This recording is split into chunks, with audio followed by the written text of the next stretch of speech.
let's see how this is gonna go. There we go. Alrighty, glasses up. Hey everybody, hope you guys are all having a great day. I'm just making sure everything's good on my point. There we go. All right. Hey everybody, happy to see you guys all here. Happy Monday. Loki's right here wanting some treats. I am gonna give him a treat. He's gonna get some grillers, I guess that's what they're called. I need to go back to the meat store and actually buy him some nice meat because he prefers that, but I think this is a good place to start, right? So, hey, Crypto Ricky, happy to see you back, my man. Hope you guys are all doing well. A lot of stuff's happened since we last talked this Friday. And also, sorry for the little bit of a later stream tonight. I was hoping to get streaming kind of around like 4 o'clock, but I've been drinking a lot of tea today, and I had myself my mug, and I accidentally spilt my mug all over my keyboard, or my tea all over my keyboard, so my keyboard kind of died on me. So I had to go get a new keyboard here, and I have it right here. It's not as nice because I just had to go run and get it. But now I got to go back to Best Buy and get a fancier keyboard here down the road because this one doesn't have all the fun little buttons and stuff where the sound isn't the same as the mechanical ones. It makes a sound, but not a clicky sound, which I need the clicky sound to live. Anyway, hey Bullish, hey Max Para, happy Monday. Razvan, happy to see you. Can you cover Toncoin today because of how you feel about playing it? Oh yeah, that's going to be a shit show here. I mean, the volatility is going to be crazy, but there's some ways to make money off it. We'll talk about that. All right, before we get started here, Loki's treat of the day, little griller. You can see him all excited. Oh, you sure good boy right there. Oh,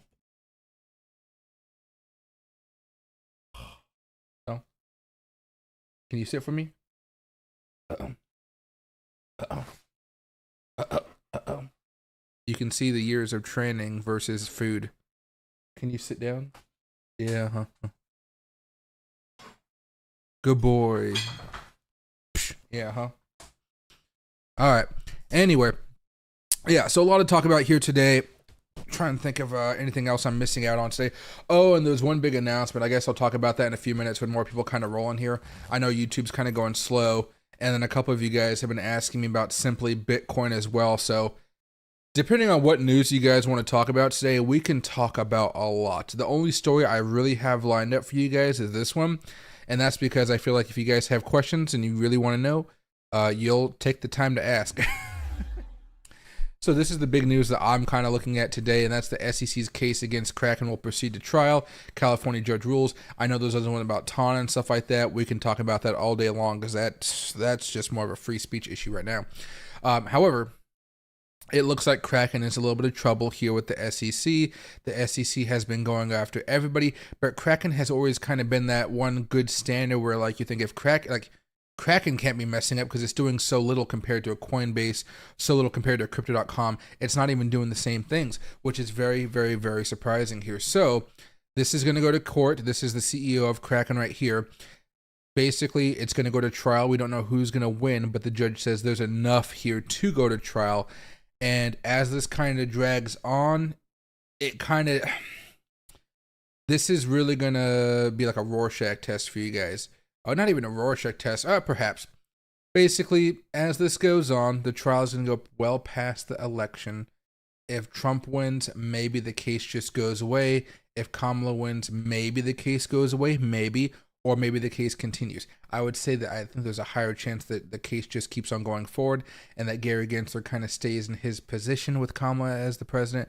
But we'll have to wait and see here. So this is some bad news for the crypto community because, again, a lot of people prefer using some of those more basic sites like a Coinbase, a Crypto.com, or a Kraken, and not everybody wants to use the ones where you can do a lot of leverage trading, copy trading, bot trading, all the extra stuff with the bells and whistles.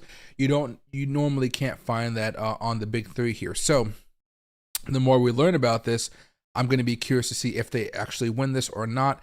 The case is going to be going on for a long time, guys. So let's just say it's going to be a while, right?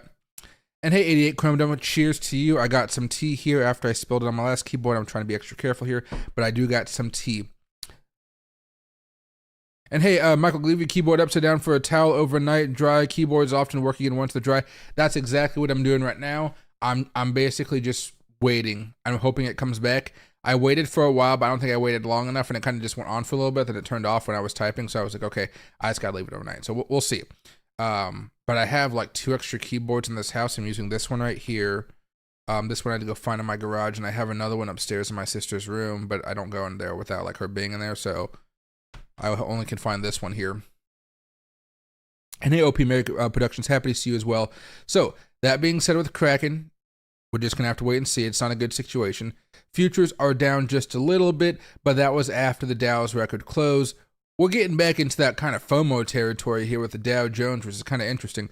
We're looking at more momentum on the stock market. We're not seeing that momentum as much on the Bitcoin markets, and you guys can see that.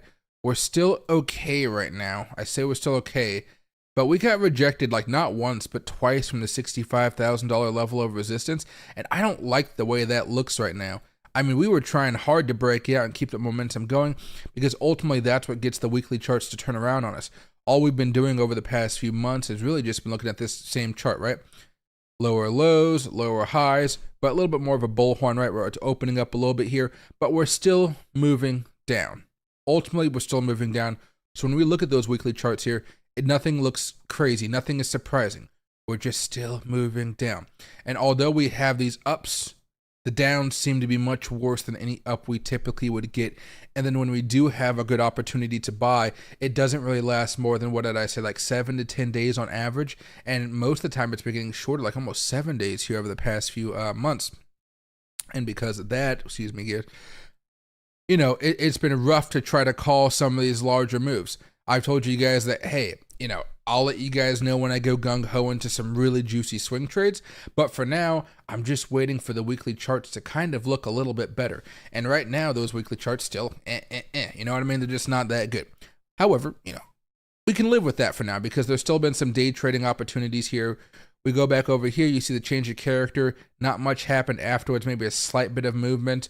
The momentum over here back from, what, the 19th of August. That one is when really things started to take off.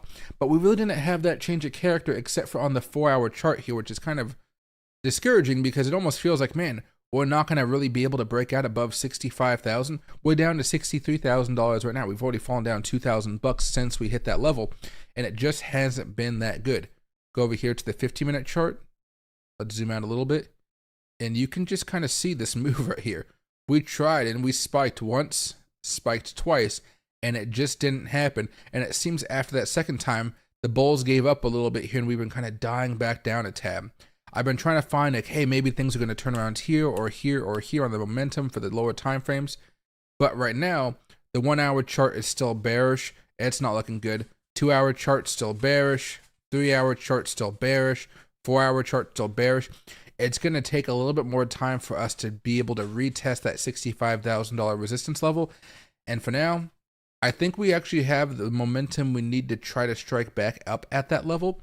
But finding the specific time to buy is going to be a little bit more of a hassle here. You could try with your typical Fibonacci's and stuff like that. You could even try to pull up one right here. All right, we're bouncing right there. The next one is all the way down here at 61,577. That seems kind of far to go down for a bounce ultimately back up to 65,000.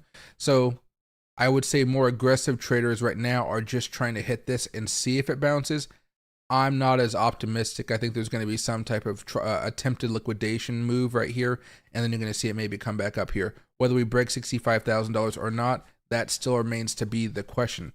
And what's been the most irritating, I think, so far is that because Bitcoin's been able to have this nice rally right here, you know, we've seen Ethereum having a bad rally as far as I'm concerned. We've seen Solana have a bad rally as far as I'm concerned there.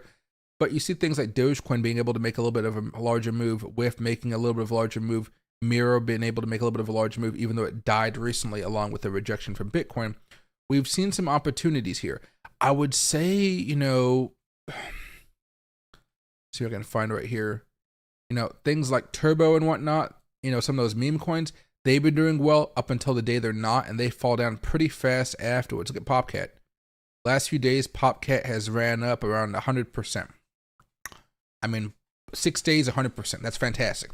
However, you know, there's no telling if this thing really wants to come all the way back down here. That's still going to be a pretty seismic move. So I want you guys to be careful if you guys are looking at some altcoins. One of the things I've been noticing as of late is I got a message, I think, a couple weeks ago from my contact at Tron, Hunter. And he was telling me about this new thing they got. and it was a way to make tokens using Tron, like how you can have Ethereum based tokens, how you guys can have Solana based tokens. Now they have Tron based tokens. And I believe whenever, we're not there yet, whenever Bitcoin does make that rally, it looks like Tron tokens are trying to make that move. So if Bitcoin manages to break out and we start going higher here, it looks like the next big tokens, in my opinion, are going to be those Tron tokens. So I'm going to be looking for more of those as I can, or, you know, when I can. I went over here to coinmarketcap.com and I was looking for meme coins today, just kind of going down the listing to see what do I see. And one of them that I saw was Sundog right here. It was up like it's up right now 17% last 24 hours. You got Pepe coin up 25%. And I was just trying to look at it because, you know, it's a dog token. I like the dogs. But I saw right here, and I had never seen this before. You see how it says Tron? I'm not used to seeing Tron right there. Normally it's Solana or Ethereum. And because of that, you could actually see Lark Davis over here. Meme coins on Tron are the talk of the town these days, right? So I'm watching these very closely. If you guys want to get involved in these tokens, they do come with a lot of risk. But I mean, for heaven's sakes, they seem to be moving pretty fast, and if everybody's going to hop into them, it's an okay opportunity for you guys to just not trade leverage, but just plop some money down, ride the wave, and see how much money you can make. I don't know if there's a way to actually find all the Tron tokens here. Like I was going through here, popular tokens on the Tron 20 chain. This is about as the best I could find here. It doesn't go by market cap, and that's the thing that kind of annoyed me a little bit off of this. But I suppose if you wanted to, you can check out Coconut Chicken. And Coconut Chicken is on the Tron network. Go over here to all and just kind of see when it was made. This was made in January of this year. It really hasn't been doing anything. It's at a market cap of about 3 million. It's down 20% today alone. However, if you guys wanted to just plop down $100, $50 on it and kind of see where it goes, that's what you guys would be doing. For me, I'd look for something that was just made in the last like month or two. I think that's probably a better way to go. But you have to find a name that kind of looks good. Like here's Bird Dog, right? Bird Dog all. This was made back in August 23rd. That's 3 days ago. It's pretty much dead right now. And it's not like dead, but it's kind of flat, you know, for the last few days. And it's at $181 million market cap. Now, it's not verified the project's market cap, so that might be a little bit of an error. But there's an opportunity, again, for some of these to really take off here. So if you guys are looking for them right now, as far as Meme Coin Monday, kind of go on Twitter, kind of see what people are talking about. You're going to see people trying to pump this up a lot. And I think it's going to pretty much have a good move as long as Bitcoin can still keep that momentum. Right, we have to see Bitcoin going a little bit higher here. Whether you're watching Benjamin Cowan or CryptoFace and stuff like that, they're all kind of saying similar things here. I think I actually saw a post from Benjamin Cowan earlier today talking about how Bitcoin closed above the bull market support band, right? So all of a sudden things are kind of shifting around a little bit. People don't know what to think, and there's a lot of questions about what's happening in this market right now. Is it a little bit exciting? Yeah. Is it very exciting? Not really, but you know, it is what it is at this point in time, right? What about coconut shrimp? I'd invest in. Oh, yeah, I'd definitely invest in that right now. And hey, Wilder, happy to see my man. Have you seen Tom Crown's video about the Golden Cross? What are your thoughts? I have not seen his video about the Golden Cross yet. I will make sure to check it out and give you guys my thoughts tomorrow. I don't watch Tom's videos. I don't think too much. I know I convinced him to get into long format videos a while ago, and I know he's been getting into those. But I haven't really watched any of them because they're the different style that I don't watch those videos because my brain just doesn't kind of compute them the same way. He has a lot of stuff going on. It's not that basic, boring tutorial where I'm like, hey, today I'm going to teach you guys how to simply set up your charts in a professional manner so you guys can go on the process of learning how to day trade and swing trade. It's not like that. It'll be kind of showing you the wonders and the magical side of trading, which I think it can be good. But my brain doesn't work that way. My brain doesn't do it like that, right? So mine is very much boring, but I think he invests a lot more time and money into those tutorials because he has an editor, and those editors are pretty darn expensive when you're trying to do all that flashy stuff, right? And then I believe he also has a script because he doesn't have to show his face in the videos. I would assume he's able to kind of map everything out talk about it, and then the editor kind of does the rest. Mine are like my head's in a little circle on the side, or you see a box somewhere, and I'm kind of just one-on-one explaining what to do. I do like how-to instructions. He does this amazing indicator is going to save, like do some really cool stuff for you, right? They're different styles, so I don't really watch his content all too much, but I can check it out. I don't think there'll be any problem there. Give you guys my thoughts. You know, as long as he's talking about moving averages as levels of support, resistance, and momentum, I think we're generally going to agree on most things there, right? And hey, Tony, Adpocalypse, there you go. QOQ will decide. Crude up from 72 to 78, going to start selling at 78, 79 to 80. Started buying up natural gas again, preparing for winter. Okay, so you want to know, before I get to Bitcoin here, you want to know the scary thing here? Not even the scary thing, this is the stupid thing. All right, let's go over here to my stock market watch list, and we go over here to things like Exxon, right? And let me go over here actually to this one so I don't have to change everything over. Okay, so here's ZOM, right? It's going back up at this point. It's still doing fine. Schlumberger bouncing up a little bit, but overall it's just okay for the week so far. It's Monday, you know? Oxy down here. And the last one, I believe, is ConocoPhillips right there. All right, so we're up a little bit, but remember I told you guys I was going to sell off like 20%, 30% of my oil stocks? Yeah, I sold them on Friday, and then all of a sudden we popped back up, which pissed me off. I could have sold them today for even more money. But I did shave off a good 20%, depending on which stock it was. It was like, I sold like 25% of my ConocoPhillips, but only 20% of my Exxon, if that makes sense. So I did shave off quite a bit of oil stocks. Those have been some of my largest positions so far, and I decided to put a little bit of that money back into Philip Morris. If you guys don't know Philip Morris, they make tobacco.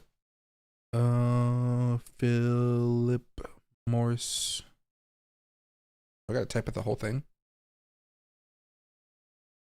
Why is it doing that? Did I type this in wrong?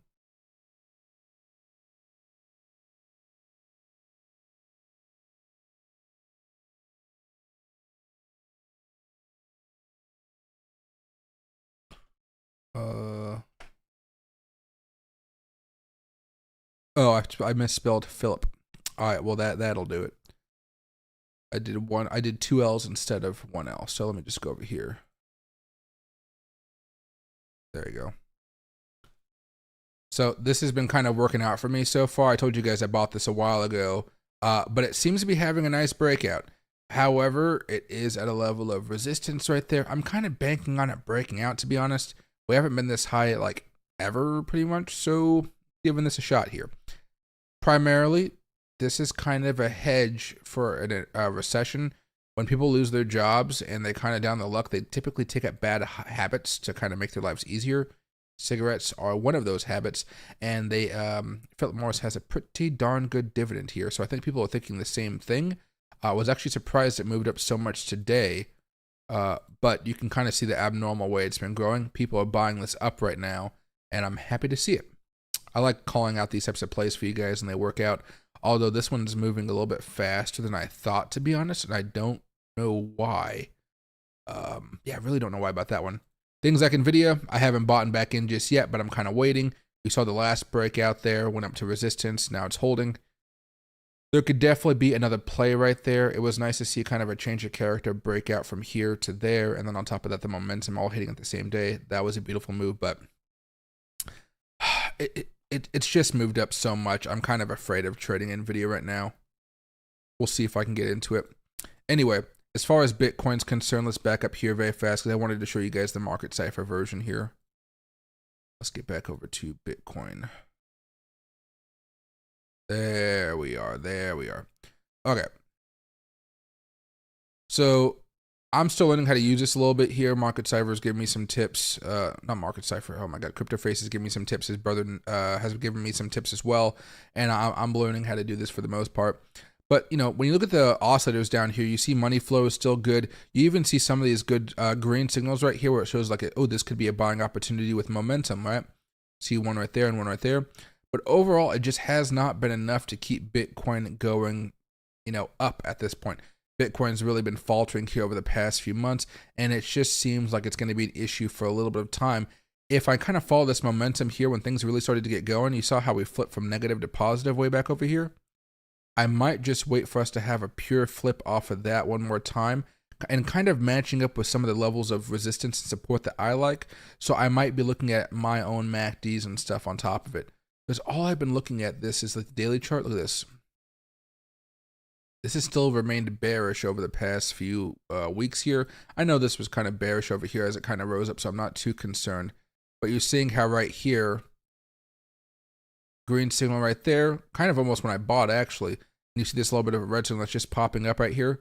Doesn't really bode well for what could happen today or later on this week. So I'm a little bit more concerned with Bitcoin here, especially because we tried twice and we got rejected off of that $65,000 level of resistance. There we go. How is everything else doing? I think for the most part, you're seeing altcoins really bleed against Bitcoin here, and it's not a pretty sight. I'm not going to try to zoom in too much for you guys, but let me shrink this down. Let's just start from the bottom. We got Caspa coming down a little bit today. Ocean. Wait. Is Ocean still a thing? I thought Ocean merged. Well, I don't actually know what's happening with Ocean. Mog coming back down a little bit here. Turbo coming back down a little bit from here. Can I zoom in a little bit? No, it's not going to let me get some of these tokens moved up so fast. You can see how they had these initial pumps, but they just came back down. Now, there are a few that are still doing okay, like RLC. This one's coming down a little bit after a nice little rally, but it hasn't really crushed back down here. GRT, similar. World token, similar, kind of holding that 20-day moving average. I'm not really liking what I'm seeing from the altcoins after all said and done. However, if you kind of look at the long term of the altcoins, like weekly charts basically, Ethereum is still bearish, Solana is still bearish, just like Bitcoin. Kind of go down here to ID token. Altcoins almost look a little bit more bullish as far as there's less work they have to do for that momentum. ICP on the verge of going bullish here next month. GTC, Gala, we're seeing some opportunities here. And we are. It's not crazy, but we're seeing them. And this may be an opportunity for those people who I think are really... there's a band of people out there that think this is like the last little bit of a stretch. And come September, basically, this is when we start making those larger moves. And if you don't buy anywhere around here, you're going to be very pissed off with yourself because you're going to get left behind in some of these really more aggressive moves that Bitcoin may make once we get closer to those rate cuts, right? I'm not in that camp where I think you guys need to go gung-ho buying right now, because obviously you could buy right here and sell right there. You could buy right here, sell right there. But with altcoins, it's a little bit of a different story here. I think the best thing that I've been able to do is just do small amounts of dollar cost averaging. And then once I see the breakout happening with Bitcoin, I'll be more inclined to actually just put more capital behind it. So I may have a good average when I start, but then, you know, my average will go up as I invest more once the breakout happens. And that allows me to kind of wait out this boring period, if you will, where Bitcoin's not doing anything crazy and meme coins aren't doing anything crazy. Because, you know, who knows if altcoins or when altcoins are really going to have those explosive moments? Nobody knows. Everybody's talking about it. I'm sure you guys have been watching some other streamers. This is kind of a wonky time. And I don't just mean this consolidation. It's just a wonky time because Bitcoin showed some really good strength here. I mean, some really good strength.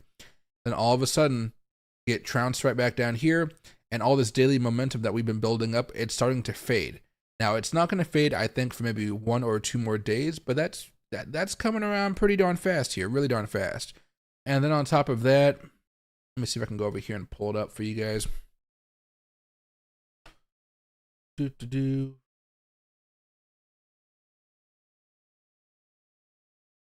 go over here and let's type in.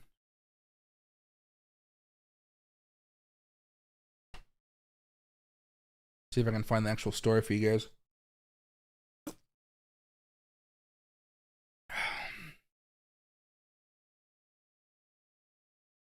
Let me type in one more word here. There we go. And let me just zoom in a tad so this shows up on your screen a little bit better. There we go. So all I did was search Telegram CEO on X. And you see right here, Ben Smith, Telegram's billionaire CEO is cut from a different cloth from fighting for our freedom to biohacking. He's an ordinary tech titan. Oh, I don't know what the heck all that is about. Whoa. What you doing, boy? What you doing?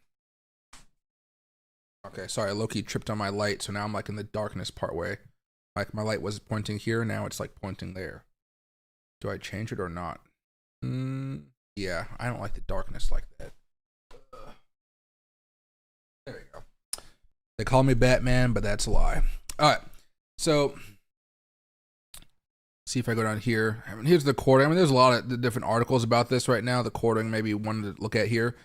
The CEO of Telegram is being charged with 12 counts, 12 charges for crimes that he had nothing to do with at all. They are charging him as a complicit for everything illegal that ever happened on his platform. I wonder why no similar charges for Google or Facebook. Oh, yeah. So basically, he's not following the rules of the EU because he's not censoring people or he's not giving all the data over to the EU officials, basically. And so as soon as he landed in France, they arrested him. This is kind of crazy. He's part of a coin called TON, and TON has been coming down a lot because of it. Once I show you guys what's going on here, you'd be like, what the heck? Let's go over here. And there you go. I mean, clear as day. You can kind of see what's been going on over the past few days. Even break it down to the hour. That hour was absolutely brutal. Break it down to the 5-minute point. Again, that move was very, very brutal. You can see all the limit buy orders that were here, and they just got bought up and chewed back out. People realized what was happening. They had to resell. It was chaotic. So what you saw with this first 5 minutes here was a move of 3%. The next 5 minutes, we were down 8%. 20 minutes later, we were down 12%. And eventually we were down about, after like an hour and a half, we were down about 20%. Now it's leveled off a little bit since then. It still came all the way back down to like 523. You can see we're trying to hold for as much as we can. It's just continuing to move lower and lower and lower. The best thing for him is to post bail, hop on a private jet, and just get the hell out of Europe, because Europe does not like him. Loki. He's dragging something he's not supposed to be dragging over there. Anyway. Sounds like he's dragging a belt. Better not be dragging my pants back there to bite him. Anyway. It's still coming down. Go over here to the daily chart. You know, it just made a fresh new low yesterday. This is just gonna be a lot of pain. So because of this, you know, you can go over here and do one other thing. Just double check the market cap, which is pretty, you know, as we talked about, pretty high, but you know, $13 billion market cap. It can fall a lot more. Like, can I go over here and search for the other TON, like OKXs? There you go. Give you a little more data, right? You can see how it's come back up a lot over time. It's been doing fantastic. Now it's on the verge of breaking order blocks, coming all the way back down here to 344. It's kind of risky. Now, I think the long term of this token is going to be okay, but what I do see happening right now is some death crosses coming over. That's going to be kind of wonky. The weekly chart, you're seeing us again hit that level of support. If you wanted to do one of a few different dollar cost averages in here, I don't think it'd be crazy to do one right here at the support level. It would be a small one though, because momentum would suggest it's going to start coming back down even further. And, you know, as we've talked about, Bitcoin hasn't really turned back to being bullish. So if those two things are kind of aligning, you might see it come back down here towards the 350s level, which is not going to be fun for anybody. You know, it's just not going to be pleasant. One other thing you may look for here, Fibonacci levels may be a little bit of a helping point, right? You can also see that actually messing with the order block right down here. It's 360. I was off by 10 cents, but you see right there, 360 seems to be that next level of support. There's also the 50-week moving average, but if it continues falling down, I mean, that's going to be a brutal drop right there. And you've seen it have rough times in the past, right? Some rough times back there. It's definitely possible it can move back down here. So I might treat this as like let's see what we can do here. Let's do a little bit of a buying opportunity. Small, then do more of a meaty stance if it falls back down here. And if for whatever reason it decides to hold for a while, you know, then you're fine to just keep on holding it. But when I see those death crosses, I see the momentum coming back down. You see, I mean, the momentum is just so sharp right now because of the bad news. You know, it's going to be a little more risky. The upside to this is, and the downside here, you are going to be expecting a little bit more volatility with this, just because every time there's news about his arrest or something like that, you know, it's going to cause the price of the asset to go up. It's going to cause the price of the asset to go down. That news is going to be kind of important, so I don't recommend doing a bunch of highly leveraged plays, I think something smaller is definitely going to be the best thing for some of you guys if you want to go into that. But yeah, it's rough. Telegram CEO getting arrested over enabling encrypted messaging is a good reminder that you should probably never go to France. Yeah. So again, the way they've kind of structured this arrest warrant, whatever they want to call it, the charges, I guess probably the charges would be the best way to say it. It doesn't seem like it was done with the best intent by a formal Western government. It doesn't seem like it was the best intent there. So get ready for this to be in the news for a while here. I think it's even in the news on CNBC. So if CNBC is talking about it, people are going to be talking about it. I like Telegram a lot. A lot of people in the crypto community love Telegram because we don't like the government to be looking in and peeking at our messages and all that other type of crap. So, it's going to be a shit show here, guys. As much as I don't want to say it, it's going to be that. As far as everything else, though, you go over here on X. We're back to WWE, The Bachelorette, Zuckerberg. I don't know what Zuckerberg is doing, but let's see. Mark Zuckerberg just told on himself. What happened? Oh, Zuckerberg, the founder of Facebook and Instagram Meta, admits and regrets to working with the Biden-Harris administration to censor information online during the COVID era. Whoa. Damn. I mean, at least he's being honest. I mean, we all knew this was happening. I'm not going to say too much more because YouTube will definitely strike this video if I say too much more. But we knew what was going on for the most part. So that's crazy. He just said it now. Yeah, that is wild. That is wild. That absolutely just crazy. Anyway, we can move back over to cryptocurrency and stuff like that. Now, there is one thing I wanted to talk to you guys about, a little bit more serious stuff here. So you guys know I'm partnered with Fairdesk as part of my one of my sponsorships, right? Where I told you guys about a month ago, then like 2 weeks ago, that Fairdesk may be merging into JumpX, and that officially I got the word that is happening. And so basically, there's like two things you guys can do if you guys do Fairdesk, and I will make a separate video about all of this in the future here. But the first thing is, move this back over here to Bitcoin and kind of watch this 5-minute chart work its magic for a second, because right now we're just kind of going down. The first thing you guys can do is this. You guys can leave your account alone, and it's going to naturally merge over to JumpX, all right? And that's one way of doing it. You don't really have to do too much else for it, and you're fine. I talked with my brand manager, as they're called, and because I know this is kind of like an inconvenience for people, and like I've been giving you guys little updates, but I want to be transparent about all this. I tell you guys how we make money, all that type of stuff all the time. So what I was able to do to kind of say kind of like a sorry, even though you guys might say, Michael, you don't have to say sorry because the exchange is just kind of merging into a new exchange. What I decided to do was I am now with JumpX, because Fairdesk is, it's all the same thing, but it's gonna roll over into the JumpX. I made a new link for you guys. It's in the comment section if you guys wanted to join, whether you guys are in a Fairdesk or not. And what I did for the first month here is, if you guys sign up in the first month for JumpX, I'm basically doing a 10% rebate. So you guys know I get a portion of all of you guys' trading fees if you use our links. That's how most crypto creators create their income from YouTube, right? You sign up with our links, we get a portion of the percentage of how much fees you pay, and then we get that, and that kind of goes to us. And then you guys trade on the platforms, you get good fees and stuff like that, because we give you guys incentives and all that good stuff.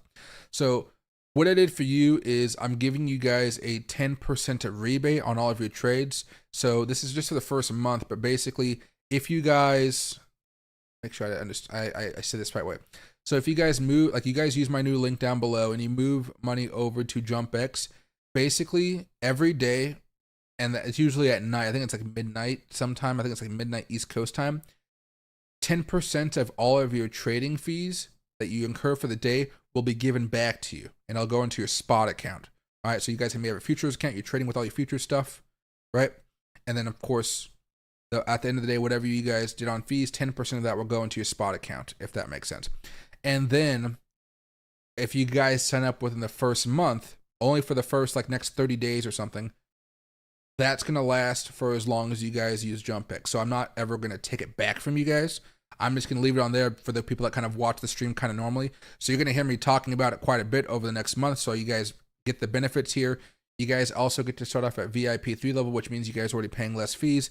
And the last thing I was able to do was get you guys 0% spot fees. So you guys don't have to pay anything for spot. Should be good for you. And I think it actually brings it down with the 10%. It's like the cheapest exchange in America, which is pretty good. That's actually why I did the 10% fee, because it comes out of my commission structure, right? So if you guys want any more, have any questions about that, let me know. It's always kind of awkward talking about this because one exchange is merging into another one. It's just kind of weird. I'm not used to this type of thing, but I'll make a dedicated video talking about it to kind of help you guys go through it and explain all the benefits and that type of stuff, because I really had to like work for that 10%. So I hope you guys, if you do go over to JumpX and you guys do want to do the trading and stuff like that, I hope you guys like make sure to use the link so you guys actually get those rebates. Because as far as somebody who makes a living off of like, you know, my day trading and stuff like that, I get rebates from the exchanges I do. And it's just nice to see part of that cash come back to you. And I usually make it as a little bit of a side pot, and then I do a kind of a riskier trade on it. But that's me doing a little bit of stupid stuff there. But yeah, I want to be transparent with you guys on all that type of stuff. I know I told you guys a few times before, but I always like to just keep you guys ahead of the curve, because I haven't actually seen any news about this on YouTube yet, which is kind of surprising. There's a lot of content creators on YouTube, a lot of them that work with Fairdesk, and the fact that most people aren't talking about it, I don't have like special information or something. I just talk with my brand manager. So if you guys do want to go there, let me know. I can help you with all that type of stuff, and I just want to make sure you guys understand what's going on. Let me start here. Nasty dips, very nasty dips. Do you have a Costco stock, Michael? Gotta love the hot dogs. I do not own much Costco, so the only time I really invest in Costco is when I'm thinking about my retirement fund. I usually do not think about it in terms of swing trading or day trading personally. It's not bad. It's just something I typically don't really do too much in.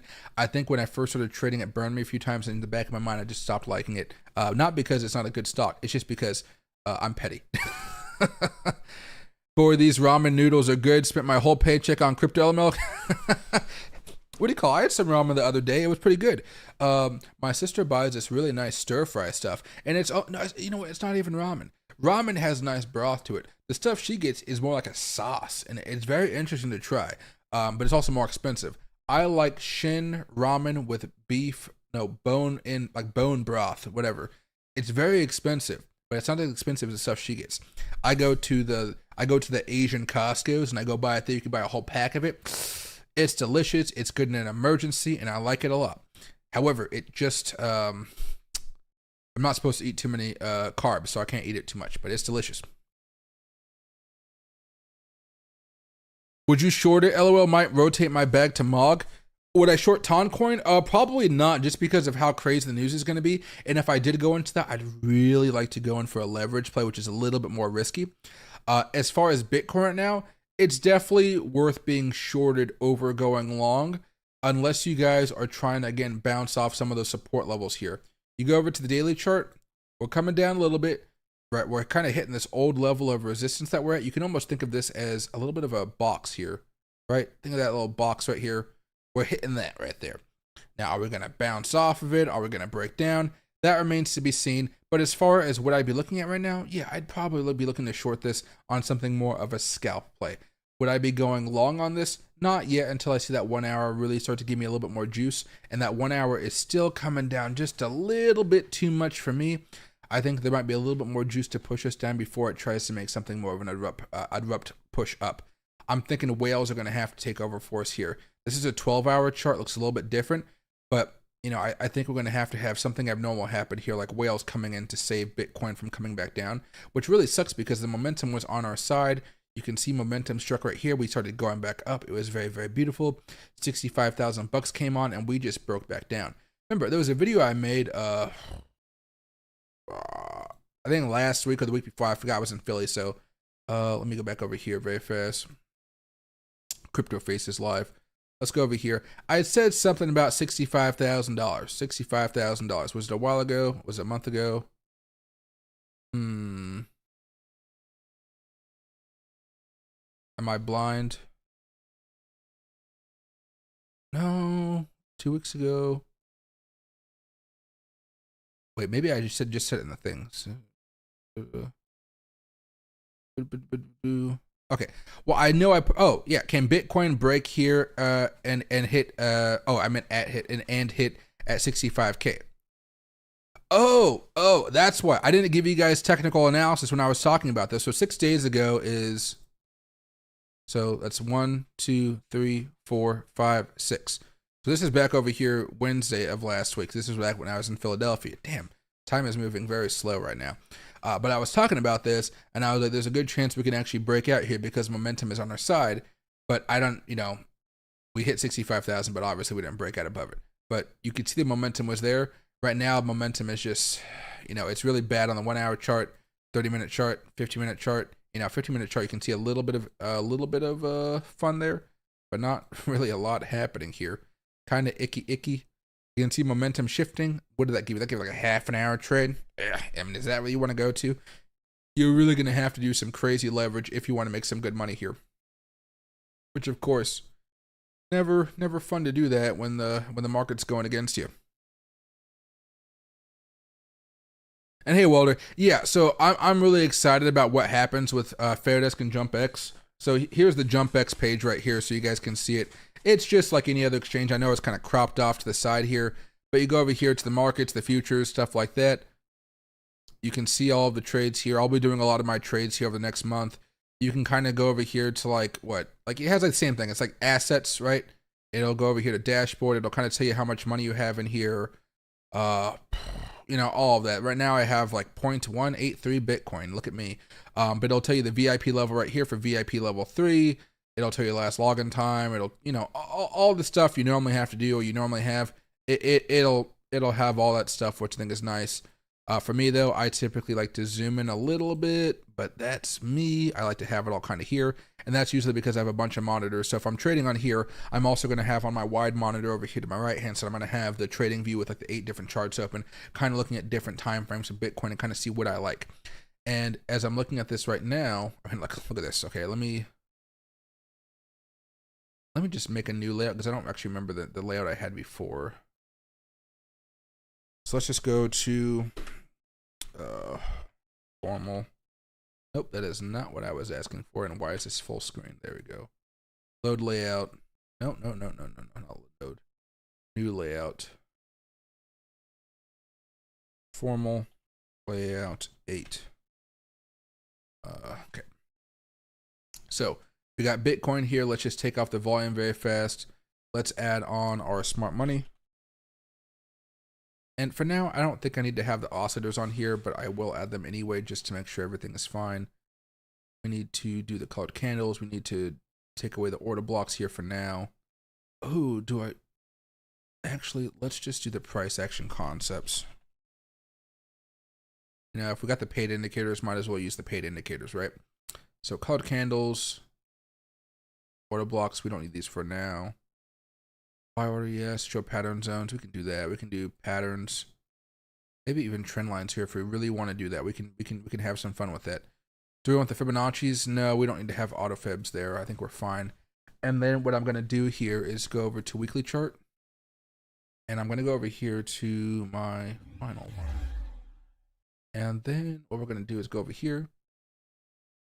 We're going to go and do the MACD. I can even type in MACD. Do the standard stuff. You guys know me by now. Let's go there. Nice and thick. Then let's go to stochastic. That's already thick. I need to do that. You can make it so it defaults to being thick, which I love. I'm just too lazy to change it. We need to have the personal settings here. So 25, 5, and 5. And then on top of that, last one is just going to be your typical standard RSI. And again, we're just going to make this a little bit thicker here. This is mostly for you guys, not me, but I also like it to be a little bit thicker as well when it comes to the oscillators. So you see Bitcoin right here. Let's go to log. And then what we're going to do is we're going to go over here to 8. Actually now you can see they actually have it up to 16, but I don't pay for like the premium professional trader one, so I can't do it. Oh, can I? No. Okay. Yeah, I have the premium plan, but they made an ultimate plan. I'm not paying for the ultimate plan. And then what I'll do is I'll zoom out a lot. So it looks like that. All right. It'll look kind of bad at first. But then, well, actually, let me do this first. This will make it a little bit easier. Yeah, weekly, 12-day, daily, 12-hour, 4-hour, 1 hour, 15 minutes, and 5 minutes. And then what I'll do now is zoom out a little bit here. And all I do is come back over here and I just pretty much tighten everything up. And I have a pretty good idea of what's going on here as the weeks go on. So this is price action concepts here. So you see, again, weekly, it goes down the list here, and you kind of have an idea of what's going on. Daily, 12-hour right here. You can kind of go down the list. Now, typically, you're going to move these oscillators down so they're really shrunken down a little bit more, but you have a pretty good idea of everything going on. So as I'm looking at this right now, you can start to see the weakness really on the shorter time frames and not so much on the longer time frames, right? Okay. Weekly still bad over here, and we're keeping track of it. But this is where we're getting all the hope. Everybody getting excited on YouTube and everybody excited on TikTok and Twitter. They're excited because of these 3 charts right here. But, you know, in reality right now, you're just starting to see some really, some real brutal moves as of late here, right? You can even see this little bit of a double top, breakdown, retest, coming back down. You can see all of these trades happening. And this, of course, looks a lot better when you have a widescreen monitor like I have over there. But for now, that just kind of gives you an indicator of like, hey, if you guys want to have something like this, maybe you guys only need to have a 4 chart. Maybe you guys only need to have 6 chart, whatever it is. It is just kind of nice to see the momentum because you can see right here, weekly momentum is going down. Daily momentum is going down. 12-hour momentum is actually going up right here. What is this right here? Excuse me. Weekly, 12-day, daily. There we go. 12 hours still going up. Oh shit. Check it out. Oh, sorry. Yeah, Siri's doing some funny shit. But you guys get what I'm saying here. So it's nice to be able to keep track of some of this momentum and see where it's going, right? So 5 is down, 15 is coming down now, 4 hours coming down, right? Oh, see me, hourly is coming down, 4 hours coming down. Normally I memorize this a little bit better, but you guys get the point. Let me get rid of that now. I'm going to leave. Oh, and I forgot. I gotta zoom back in. We are at 33% zoom in there. And pop this back open. There we are. Now we got all the numbers. All right. Do I also game my PC? No, my PC's having too many problems for me to game. I don't know what it is. I'm about to buy another one here, I think. Probably going to buy it for my Christmas present. I'm not entirely sure. I thought I had more money to be disposable with, but then there's like my sister's college. I just bought my sister the new, remember I showed you that espresso machine? It's really nice, but it was also very expensive. So I need to scrounge up, like do one really good trade, take $4,000, $5,000 out and go buy a nice new computer. This computer was like $4,000 and it was kind of nice while I had it, but now it's starting to like piss me off. I can't play games, certain games that are too intensive on the GPU because something's happening with my computer where I'm playing the game, the screens go black, and I can still hear the music, but the screens go black. So I'm just like, ah. So, and half the time the fans from the GPU just max out, so I have no idea what the fuck's going on. I've taken it to be checked in a few different times at different computer shops. Nobody knows the problem, so you know what? I just don't play PC games on it. I just don't. I think it's either my power supply can't get enough voltage, my house doesn't have enough power to supply the power supply unit, or my GPU is a little bit messed up right now.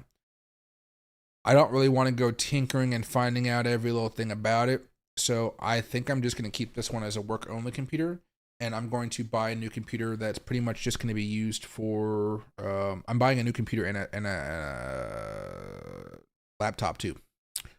And I'm going to just plug in the new computer into my TV. Because my TV, remember I paid for that using my Dogecoin money. It's like a $4,000 TV. So it has NVIDIA G-Sync built into it, which means I can game all day, every day with the maximum PC settings. With a new 4080, it'll be glorious. But I haven't been gaming as much. Typically, I like Total War games, Paradox games, and that's about it. If I play on my PS4, which I don't even have like a PS5, I got a PS4.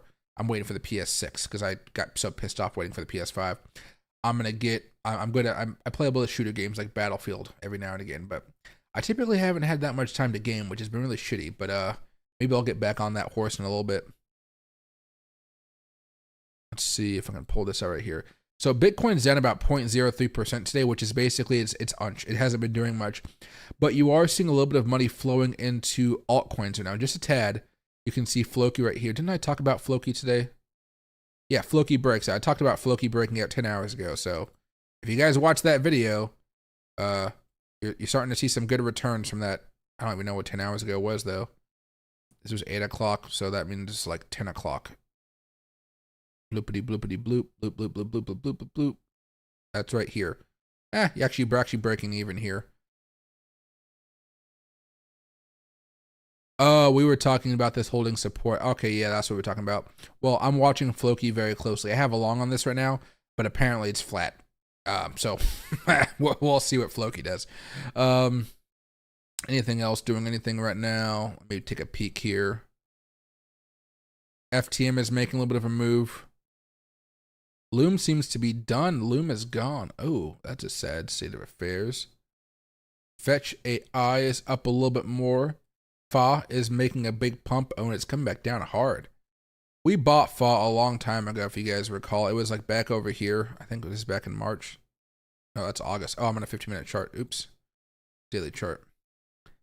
Yeah. Back over here, it had a really good move in 2022. But when we traded it, it was back over March. Yeah, right over here. Right over here. And it kind of ride back up. Yeah, I kind of sold it over here. And it went up there. So, yeah, got to learn some lessons the hard way. But right now, it's definitely making a nice rally here. It's going up into resistance levels, and we'll see if it manages to break out. That could be a good thing to attack on the breakout because it really just goes back up towards, what, 16, 17 cents afterwards, which is pretty good coming from 13 cents. All right. I know I missed some of you guys' messages, so if you guys have any questions about a particular coin, let me know. I can look them up for you guys. And how's the dollar index looking? Is it still breaking down? It's smoothed out a little bit here, but it should still be breaking down quite a bit. This is the 12-day chart, and it's still coming down. Oh my God, look at that. We've been waiting for this breakdown for God knows who long. We're hitting this next big support level here, but after that, I mean, really, we're probably gonna break down when rate cuts occur. That's starting next month, you know. We're gonna come down hard. It's gonna be beautiful. How are the Asian ETFs looking? Oh Jesus. The heck happened here? Let's see. Yeah, I mean they really like their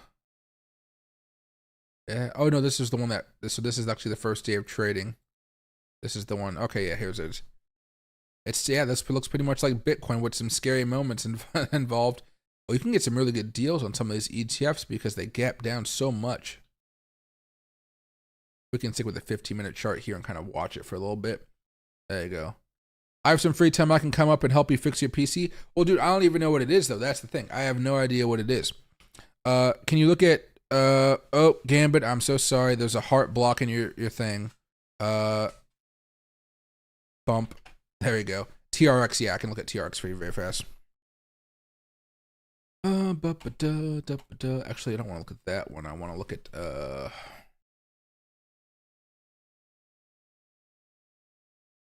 I guess that should be fine on Binance.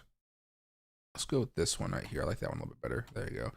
I like trying to, so, you know, full, whatever you call this stuff, like full transparency. I'm friends with the Tron team. I like them a lot. I own a lot of Tron. That being said, they give me some cool little gifts like this. I know you guys can't even see it. I don't exactly know what this thing is. I used to think it was like an owl with a nose ring, but I'm not entirely sure. But I get a lot of free shit like this from Tron. They do not pay me any money. They do not pay me any money, just in case you guys want to know. I'm just really good friends with the guys. I see them usually when I go, you know, out and do the conferences. All right, so as far as this is concerned, of course, let's look at the weekly chart first. You guys can see the nice little bit of a pump. this pump really comes down. Oh, okay, hold on here. Sorry. Loki needs a treat break over here. Do I have a good sized treat for you? I guess I can do 3 treats. Yeah, 3 treats. All right. 3 treats for Loki. They're kind of all tiny, but here we go. Here's treat number 1. Here's treat number 2. Oh. Gotta sit for this one. That's it.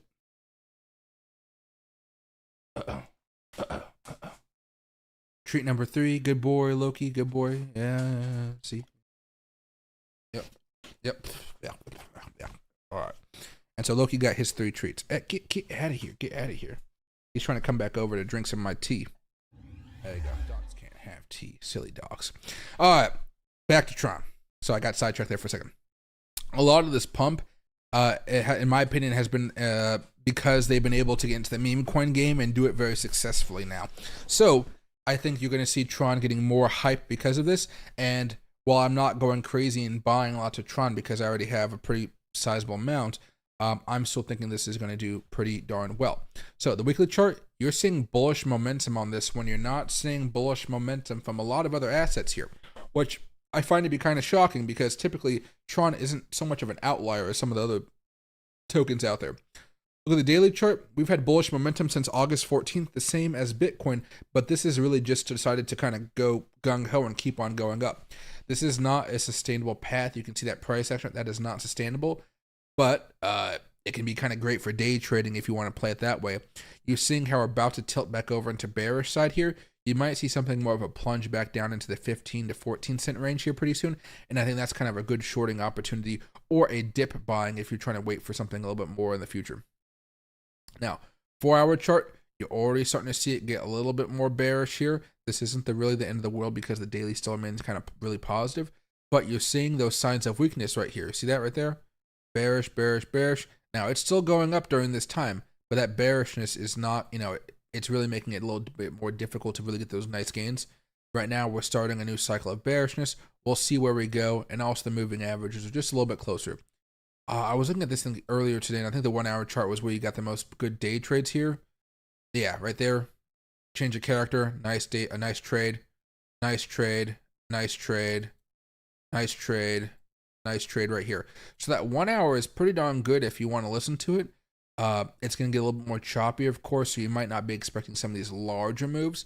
But if Bitcoin just holds this level and it doesn't go back down anymore, we hold 62,500 perhaps. I think you have a good case for Tron really trying to make a little bit more of a ricochet, and maybe by the end of this week touching 19 to 20 cents based on how it's been moving so far.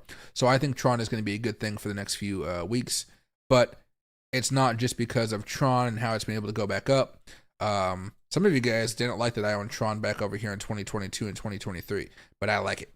Now, part of it is because I like going to their events. I like hanging out with the Tron guys, and I like the fact that it's like $1 fee.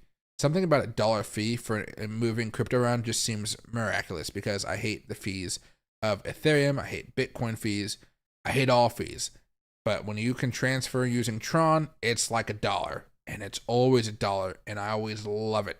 And that's just my personal frugality. Yeah, whatever. But yeah, so right now it's making a little bit of pump. It's going to be cooling off a little bit this week, but I'm really hoping it continue to make some larger moves here. That monthly chart, though, I mean, it's beautiful. Look at the Bitcoin monthly chart. It's pretty much stagnant here. Not bad by any stretch, but just stagnant. It's nice to see a few different tokens out there that are making those moves. Ethereum, a little bit uglier, right? Without the technicals, you can see that really ugly move right there. Solana holding up a little bit better than Bitcoin here. Dogecoin coming down gradually. Not terrible, but not great. Right? WIF coming down pretty rough. Bonk coming down a little bit, but not too bad. Miro, bleh, you know what I mean? So some of these tokens are having a really bad time, but things like Tron, not too bad. Not too bad at all. But in full transparency, I like the guys a lot over there. That's Tier 1 bull, Tron bull. Oh, Tron bull. It's a bull. Oh, okay. Yeah, see, because it had the little horns right here, I thought I was not saying bull, I'm thinking horns, but I was thinking of this as something more of an owl. Yeah, with a nose ring. Yep, my imagination tends to go a little bit off of what normal people have with imagination. What I would do is a full clean of the PC case with a new thermal paste on CPU and GPU. See, they did that before, but I don't know. I'll figure it out. I'm kind of just like, I'm thinking of just buying a new GPU, another 3080, another power, what do you call that? Power supply. Because those are pretty cheap. The only thing I think that would cost me more money is the actual GPU, which I'm pretty fine about. And then if the GPU has the same issue, then I know I can just return the other GPU basically, right? And just have keep the GPU I have now. And hey, Elijah, happy to see you. Loki's doing good. He's over here staring at me here. I don't know if you guys can see him, but he's just, oh no, you guys can't. Oh, I moved my camera so you guys are looking at me more eye level and not like down. But yeah, Loki. Yeah, so he's a very lovable dog. But he also just wants to play right now and not let me work. So he has to go play by himself, or he has to go annoy my sister upstairs. Yes, it's a good boy. He literally just showed me his butt so he can get butt scratches. That's literally all he does right now. Yeah. But he hasn't been groomed in like a week, so I gotta vacuum him up here pretty soon. He'll enjoy it. I got a new PC case last month, and I still have my 2009 AMD step in it. Oh my gosh, that's wild. That's absolutely wild, Villeret. I believe the reason your graphics card gets knocked out because the power draw from the graphics is higher than the power supply in the machine. So it's 750 watt, then maybe upgrade to 1000 watt. Oh, okay. I think Villeret said something like that a while ago too. Power supply must be able to support the graphics card draw.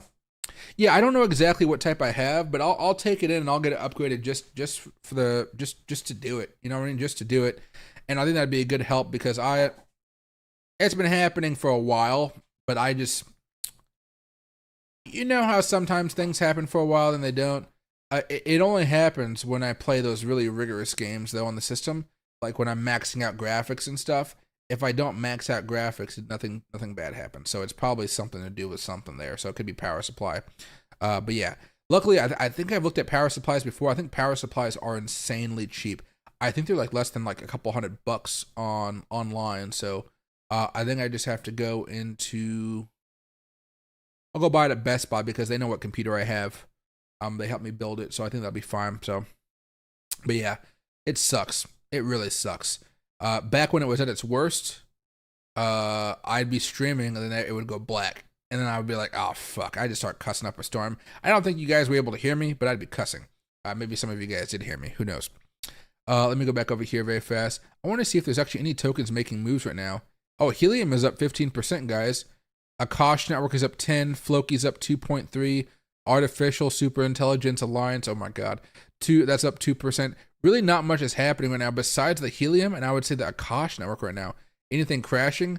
Dogs is new enough where this is kind of broken right now. Notcoin is down 10. Popcat's down 8 after a really good move yesterday.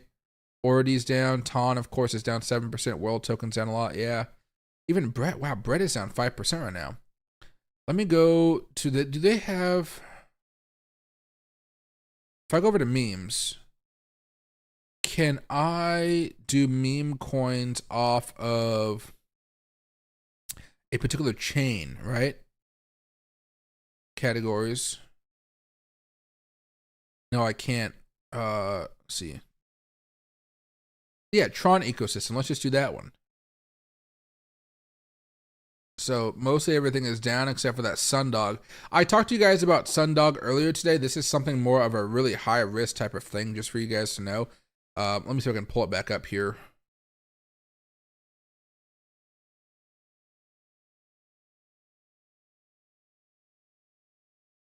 Right? It's moving up. It's teetering a little bit here. It's definitely teetering. But it's been falling down for the last few hours, so you might see some hope here as it tries to rally back up. It really bled out here over the day. And I'm thinking of trying to buy some. I just got to find an exchange where I can buy them out legally because, you know, I'm in America. We don't really have too many exchanges that deal with these types. But it fell down like over the last 16 hours, like 26%. So if you buy right now and it goes back up, you know, you got to hold for a little bit of time. You can make some money off of that. But it is more of a higher risk position for sure. I mean, just look at Bitcoin right now. That same type of drop is happening here. It's brutal right now. Please let have a look so I can save you some cash. what do you call? So your activity is evidence as utilities. The graphics card it can't perform because there's enough wattage. Oh. Topcat on TRX, the next Popcat. Oh, that could be interesting right there. Topcat. I haven't heard about that one. That could be interesting too. Yeah, really. I don't know. I won't make a short or something like that, but I'll post and I'll show you guys my power supply. I'm not entirely sure how to open it up to kind of see the stuff, but maybe my computer has it in like the settings or the about section where it kind of tells you the GPU and all that type of stuff and the CPU and the whatever all that other crap is. Yeah, it'll probably tell me there so I can kind of see what it is. But yeah, honestly, I have no idea. I bought this during the COVID times when there was a lot of shortages of shit. So I feel like I have like a Frankenstein computer where there's a lot of parts that really aren't supposed to be mixed together.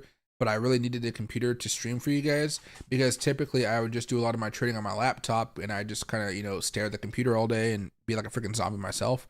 So that may be able to help me out a little bit here.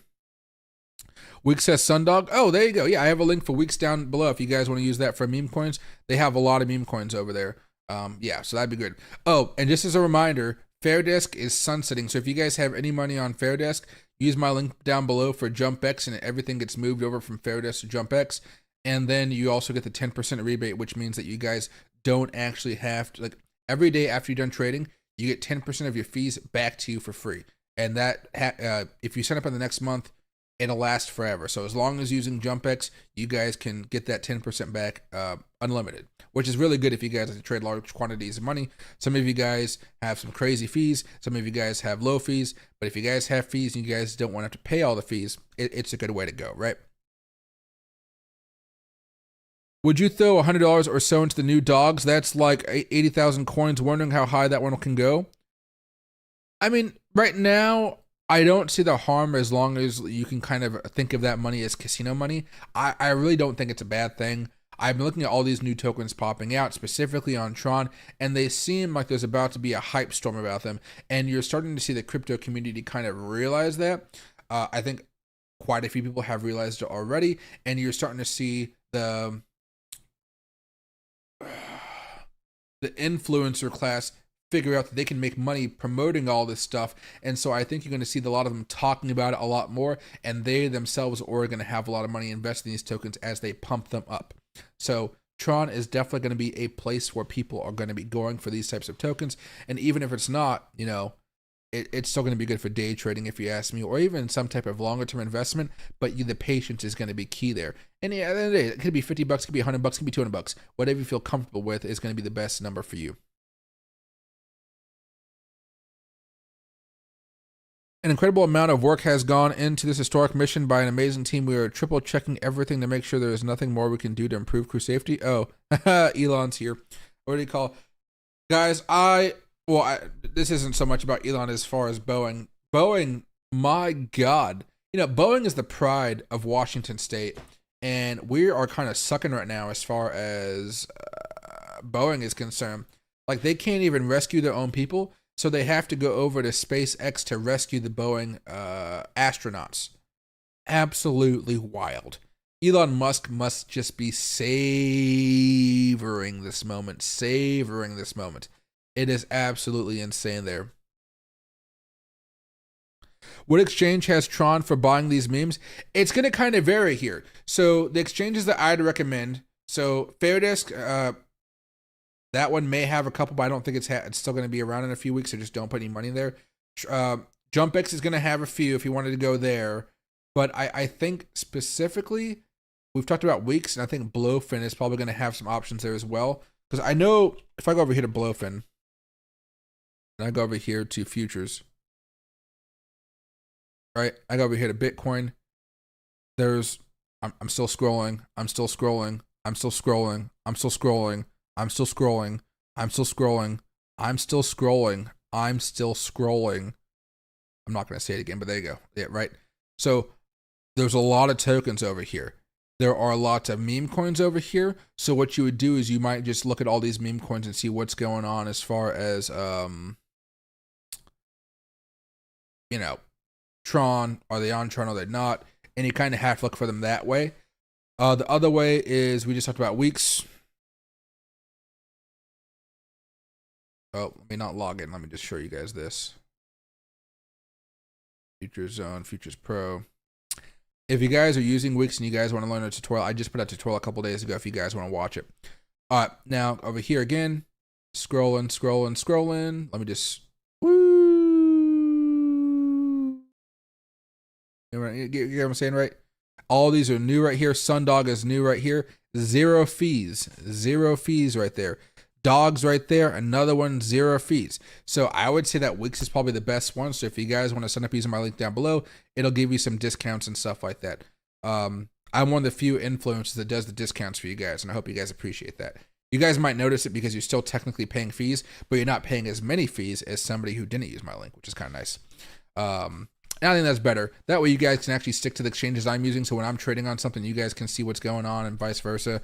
I think over the next few weeks, I'm going to be trading a lot more on JumpX here, but I'm basically going to have some fun with weeks here, as I think I'm just going to go 1x longs on a bunch of meme coins, and I'm thinking of just sticking to maybe $20 to $50. But I'm going to invest in as many meme coins as I can, and it's not like these have a shit ton of meme coins on them, to be fair, right? I mean, you can see meme coins right here. It's only listing 1, 2, 3, 4, 5, and it's because they just added so many extra ones in there that it doesn't even know the meme coins just yet. Like we talked about the dogs, cats, cats, Mew, whatever it's called. It's not even updated yet. So Wix is doing a good job of trying to get as many meme tokens as possible. So use my link if you want to put a couple $100 in there and just start trading. You know, again, if you're going to Wix just for meme coin trading, treat it as a casino. Don't go crazy hard with your capital in there, unless you're also going to be trading Bitcoin, Ethereum, stuff like that. But like, meme coins are very, very volatile. They are very, very risky. I know I don't have to say this to most of you guys, but for that one person that's thinking of dropping $50,000 on dogs or something, maybe reconsider. Unless you're like a billionaire or something, right? Just that nice little reminder for you guys.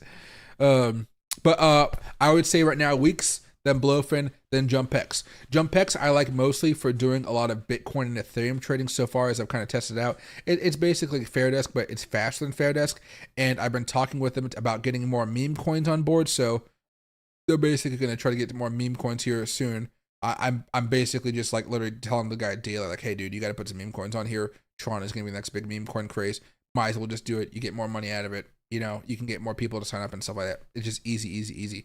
But I'm excited to see what these Tron meme coins happen, because they're going to be so freaking great. I got a cold thing of tea here, but the condensation's making it feel nasty.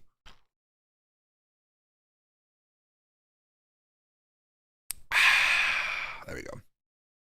Almost like having some Sprite. There's a square box inside the case. It's the power supply. It should have a label on it. Oh, I know. There's just like a little vents thing blocking it, if that makes sense. Like the way they put the power supply is, like you have the interior of the case, right? You open up the glass. There's like a rectangle there, but then there's like a floor to that rectangle. The power supply is in that little hole there. I think if I turn off my PC and kind of flipped it around and kind of move some stuff, I think I'd be able to open it. I got screwdrivers for it, no problem. I even dust it every now and again to make sure it's not cluttered and stuff, right? So usually I'm pretty on board with it. But yeah, I just haven't checked in there, and I don't know, because it might not be good enough for 3080. And if it's not, I might have to get a new case, because that it's going to be a little bit, the next one probably going to be a little bit too big. I love your lives, bro. Very informative and pleasant to watch. Hey, I appreciate that a lot. I'm going to start doing a lot more of these. I'm going to try to have the set time be around 4 to 5 o'clock. But since I'm back and I'm not doing many more vacations here, I think I'm just going to stream when I feel like it. Besides the 4 o'clock time. So if I'm at my computer at 12 and something's happening, you're going to see me maybe only for a half an hour stream. Might only be 30 minutes. Might only be an hour. I don't know. If I'm up at midnight, you may see me for a midnight stream. I don't know how long it's going to be, but you may see me. If I get back, you know, from the lounge or partying, I'm kind of buzzed at like 2 o'clock in the morning and I want to go live, I may go live. And I think that's going to be a fun way to just kind of chill out with you guys and see where things go. I'll probably continue smoking cigars on the stream. I'm a little bit iffy about drinking alcohol. Maybe I will be drinking alcohol, but you just won't know I'm drinking alcohol, because I've been seeing a few crypto creators getting banned on YouTube. and one of them was Simply Bitcoin here. So if I go over to, can I show their? I think I can show their content without getting in trouble. Incognito mode, Simply Bitcoin, right? Oh, my video is top, huh? Well, so I have a video I put out yesterday called "Simply Bitcoin Was Banned. Here's Why," and basically YouTube said they broke their guidelines and stuff. The same thing happened to me. I was able to get my channel back, but it's a very stressful time for any content creator when you spend years working on a channel and then YouTube's like, zoink, you lose it. But it appears that right now, even if you can't watch the YouTube channel, if you click on it, it'll say this page is not available. If you guys wanted to watch them, of course, they are on Rumble. And you can see right here, they just posted something like 4 hours ago. Yeah, 14 hours ago, banned from YouTube right there, censored, all that good stuff. I don't know what they were talking about. Hopefully they can get their channel back. I don't watch them too often, of course, but I didn't think they were doing anything bad from what I've heard about them. But you can even see that like their latest video is unavailable. Yeah, they're losing like a shit ton of money every day that they're not they're not on YouTube. YouTube is the place where even though there might be more rules and regulation, maybe a little bit more censorship, it still is the best place to be, which is why you see the majority of people still trying to get back on YouTube, get their face on YouTube, because the YouTube algorithm is generally okay for most people. Crypto creators, it can be a little bit more interesting here. It really just depends. Some people say they don't get views because of just the algorithm. I think it's kind of a mix of the algorithm versus like how people are. I think my ADHD turns off a lot of people who don't know much about it, because I kind of go on these wild tangents and I kind of stutter and talk a little bit over myself. But I don't care because I make money trading, of course. But still, oh my God, Loki is over here getting head pats and all types of crazy stuff. But like to be cut off completely, even me as a smaller content creator, as far as views for my daily content, I still walk away with like 400 to 500,000 views a month. And now I'm going to start getting more serious about YouTube, doing more professional videos and stuff. It's going to be good. But, to lose it's just a whole other matter entirely, because most of their sponsorships, I guarantee, most of their sponsorships were built around their YouTube channel. And the fact that they don't have it means they're just losing so much money. It is going to be crazy for them. It's going to be hard to recover unless they have a sizable war chest, on their back here.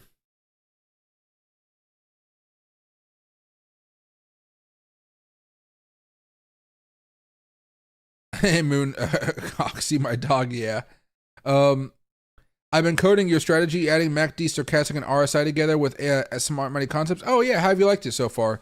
That whole situation will make a good space movie one day. Yeah, probably. I mean, poor Boeing. That's all I got to say. For the most part, power supply are all the same. Oh, maybe I'm wrong about that one then. That's good. So you guys will help me out with this type of stuff. What's up, Michael? Just turned in. Hopefully, didn't miss anything important. Wanted to know your thoughts on the first expected rate cut next month. Think it'll be considered good or bad by the market? Okay, so I have a pretty kind of a weird theory. So I think we're going to be doing. So remember, I've been thinking of 2 rate cuts this year. I've been kind of like saying over and over again, 2 rates. I don't think one rate is going to cut it. So I think we're going to probably have a 50 basis point cut in September. And maybe the next cut, maybe something more of 25 basis points or 50, but we have to see kind of how inflation is going. Are we still going down? It'll be 25. That's me 50. If we're kind of having some trouble, it'll only be 25, but we should have a second cut this year. I think that the stock market will treat it as something of a good news event. And then you should also see things like the Russell 2000 also making some good moves. And it won't be like the entire stock market moves. You're just going to see this kind of massive rotation out of things like banks, and go back more in towards real estate. It'll be going more into tech, and it'll kind of be starting to, the money will flow a little bit more differently. However, when I think about cryptocurrency, I still think that whatever the momentum suggests for Bitcoin, that's going to be kind of the way we keep on going. So if Bitcoin has a bearish momentum when we have some of these rate cuts, I still think Bitcoin's going to be kind of grinding for a while until we have some really good news coming out, because I don't think the rate cuts are going to hit Bitcoin immediately. I think the rate cuts, rate cut Bitcoin having a really good bullish move like 2 to 4 weeks after that. Okay. Maybe just 1 week after that, but I don't think it's going to happen anywhere near the actual rate cut time. We may have a little bit of a bounce or something ahead of time, but right now I'm pretty sure we all know like 100% chance there's going to be a rate cut, and we really see what Bitcoin's doing right now. And I don't think Bitcoin's doing really much of anything at this point, except for rebounding off of that horrible last week that we had, or a few weeks ago, when everything just shit hit the fan. It was terrible. I still think it'll take a couple weeks after we have that rate cut before Bitcoin really starts to do some good stuff. And I do think it'll be a great help to altcoins. But as I look at everything happening right now, you look at Bitcoin dominance and all that type of stuff, whether you watch like Benjamin Channel, something like that, it still does look like Bitcoin dominance has a little bit more way to go. So you might even see Bitcoin pop up a little bit going into it, but altcoins are really not doing too much. And yeah, I think it's going to be something more of a slow type of thing. I don't think we just have a rate cut and we go boom out of nowhere. I don't think there's really much news that happens in September at all. Now, if we have a November cut, that's election time right there, baby. That's when everything's going wild. I think November could be a very, very positive month, but I think September could still be a little more boring than we think. Perhaps we can kind of get this going back up. But right now, because the weekly charts are still kind of overall bearish here, like the best I'm hoping for right now, just the best I'm hoping for is like 70,000, 71,000 bucks. And if we get back up there, I'm going to be so happy, so excited, but I'm not even going to be going gung-ho and buying at that point. I'll just be scaling out of all the stuff I'm buying right now, basically, right? I told you guys I bought a while ago with Bitcoin. Let's see. So I bought some over here, and then I bought some way back over here on the 13th over here, right? And so right now I'm profitable, but I sold over here like around 63,000, 62,000 bucks. I made small gains right here. I mean, with leverage, they're like 40, 50%. Don't get me wrong, but they weren't like 100, 200% type of things. And I sold a little bit up here on the second day right there, just a little bit. And so far, I still have about like 50% of my position left. And I'm kind of wondering, what do I do next? I'm getting kind of concerned that we're going to tilt back over here, and that's not really what I want to see. And on top of that, that weekly chart, the volatility with crossing the 20 week, it can be very bad, or it can be very good. It can be very bad or very good. Will it be very bad or will it be very good again? Because we're just going to be trying to hold this 20 here for this week. If I go back over here to maybe the daily chart, and maybe I could open this up and make this into a weekly one. Chart, let's go to week. There you go. You can see that level right there that we're trying to hold on to. We're not doing too good of a job. You can see the move when we broke down below it. Are we going to be able to move back up? We have until about Sunday right over here. So we got plenty of time, but I don't think it's going to be a pretty nice move. It's going to be something more of a janky, like, one day you're going to be happy, next day you're going to be pissed off. Kind of how I felt back over here. One day you're happy, one day you're pissed off. It's the same type of thing here. And most people are going to be calling that something more of a boring market. But, I do think it presents itself with some good opportunities for some day trading here, primarily using the 1 hour chart and the 4 hour charts. Look for some of those combinations. You can see the 4 hour chart was really beautiful right here. Right, everything was still good. We already had that bullish change of character. Go over to the 1 hour chart, and you just start waiting, and you look at something for to happen. In this circumstance, we got the bullish signals right over there. Wait for the 4 hour to confirm, and then boom, you can kind of ride that wave up. A little bit of a less chance of success, but again, it's only a move for like a few hours.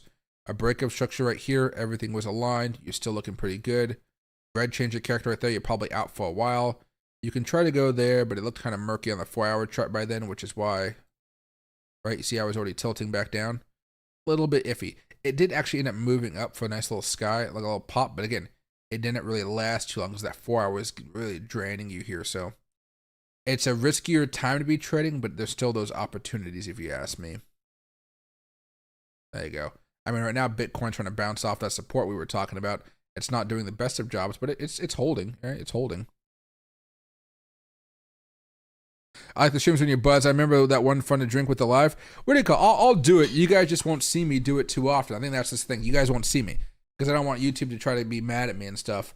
Basically, one day you just be like, "Woo, guys, this is a fun stream here." Or you know what? I can pull out a bottle of wine, but literally every time I drink, you're just gonna not see me drink. I'll literally like go do this for a second. Glug, glug, glug, glug, glug. And then you'll see me back over here. And I can do that. We'll do that. Let's do that Wednesdays with cigars. Wine and cigars. And I mean, why not? Now I might have to, well, I wonder if I can do it if I just make my stream 18 years old plus. Now, it might not get recommended by everybody, but I think it could work out. Everybody might not see it, but I think it should be able to work out quite fine. You guys just have to remember what time I'm going live, and it'll be like around 5 o'clock. I would do it this Friday, but this Friday I'm going to the Cigar Lounge, and this Friday I got invited to go to some YouTube event in downtown Seattle. And that's like from 5 to 8 or 6 to 8 or something like that. So I got to do that, then go back down to Cigar Lounge. I don't even know if I want to smoke cigars on Friday after that. Rough times. So if I finish, so you don't have to stay until the end of an event. That's just kind of being nosy, right? Maybe if I leave at 7, see, do I want to pay? See, I'm stuck in this little bit of a cycle here. So I'm going to take the train up there. I'm going to go to the event, but the train stops running while the event is going on. So if I want to just pay to go back to the Cigar Lounge, that'd be like $100 of Uber, which I guess isn't terrible, but like, why pay? You know what I mean? I don't really want to take the bus back. That's the thing. I don't want to take the bus. Do I just skip it? Do I just skip the YouTube stuff? No, it'd be good to meet some creators around. It'd be nice to meet some creators around Washington. Yeah. But they're going to be sizing us. They're all going to be sizing each other up like, hey, how many subscribers do you have? Hey, how many subscribers do you have? And like, I don't make money off of YouTube. So it's going to be kind of weird because I know I'm going to make a lot more money than all those people. But I'm like, it's going to be awkward as hell. Maybe I'll take the bus back down. No, who wants to take the bus back down? Park. It's like an hour bus ride. Well, because I'll give you like a 45-minute car ride. Yeah, I don't know, guys. I don't know. For short scalps, what time frames do you use? I mean, I prefer the 1, 5, 15 typically, but I want to know what's happening on the 4 hour and the 1 hour. I just want to see the momentum. So whatever the 4 hour is doing, I'm literally going to be going that same direction with the 5 minute and the 15 minute. So here, let me show you what I'm talking about very fast. So let's go over here to my day trading setup. All right, go back over here. So the daily is not as important when it comes to scalping, not at all, but you guys can see what I'm talking about here. Red, green, we're going to be looking at that quite a bit. So let's go over here. Let's go to the 4 hour chart. You'll see that we turned bullish right here. The daily was also bullish, which kind of gave us a little bit more hope. The 1 hour was also bullish during this time. We don't got to change anything else, really. Go to the 15. And you can see when the 15 break of structure right there, fine. Let's say we missed this one. This one worked out pretty well. This one worked out pretty well here for going against the grain. But let's just say you want to go long with everything. This one wasn't good with the 1 hour chart. Let me double check for you though.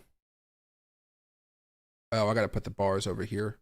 Yeah, the momentum on the 1 hour was fading right before that. Like literally right there is when it faded. Oh, let's go back over here.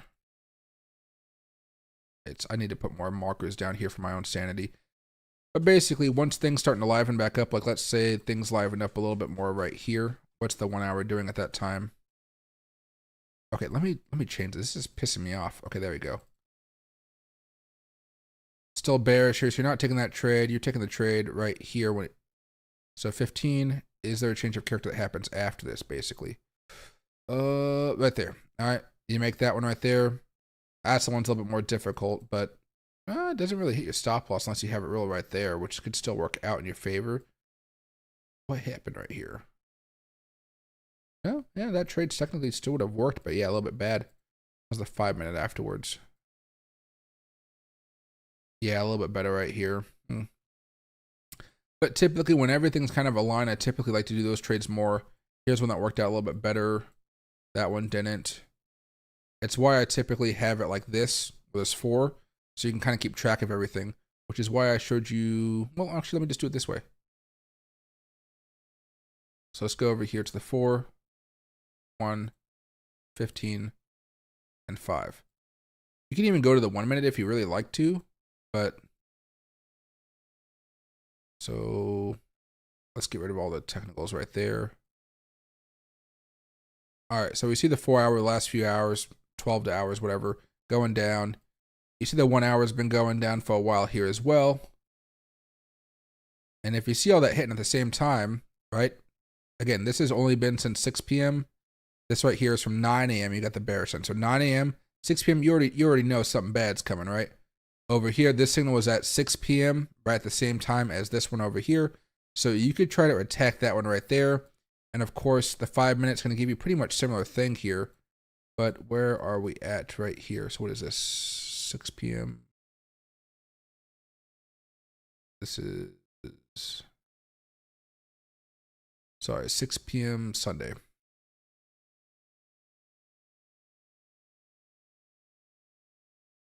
Right around here, right?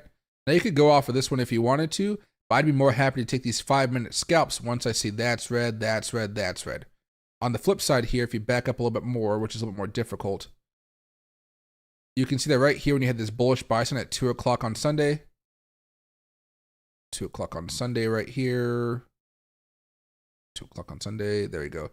You can see that the daily chart or the 4 hour chart was bullish. Momentum was not. You're not making that trade without the momentum on your side, but right, this over here was bullish. Momentum was there. 1 hour right here gave you the buy signal. You could have worked with that scalp there. Oh, there's 2 1 hours here. My bad. I don't know what the heck's going on. This should be a 15-minute chart. There you go. Similar concept though. You can see how that one worked out right there on the 1 hour chart. Again, something more of a scalp, but typically I just don't take those trades because I don't want to have a risk there.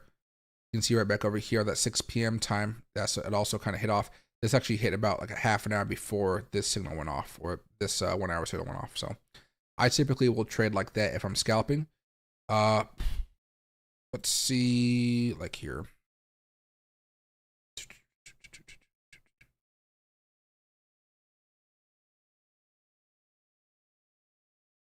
So here's Apple. All right, a little bit different because we have to deal with pre-market and post-market stuff. But you can see the 4 hour generally is bullish here. It's been going sideways. You can notice it's going sideways. And what does that tell you? The momentum is going boom. So you're not really doing much trading over the last few days, to be honest. Even with scalping, you're really just not. And part of the funny thing here is actually you look at the 4 hour chart and you go to maybe the 15-minute chart afterwards. Right? There really hasn't been too much movement here. We're bouncing off this support. We're getting rejected by that resistance. We're kind of just going sideways. And maybe you like to scalp that. I like to scalp what that momentum is breaking out and pushing us towards something. Back over here very fast. Again, the 1 hour is bearish, although the 4 hour is bullish. The 15 minutes is bullish. And the 5 minute is kind of mixed right now with some bullishness and some bearishness. I typically will just kind of avoid this whole thing if I see it like this. I want everything to look perfect. And that perfection brings me a higher accuracy ratio, but it also means I don't trade as much as other people. I don't believe people should actually trade every single day. I think people should trade maybe at max 4 times a week, and I think that's good enough. But that's me, right? I think there's a thing is over trading. But if you go over here maybe to PM, right, we were just talking about Philip Morris here a few minutes ago. All right.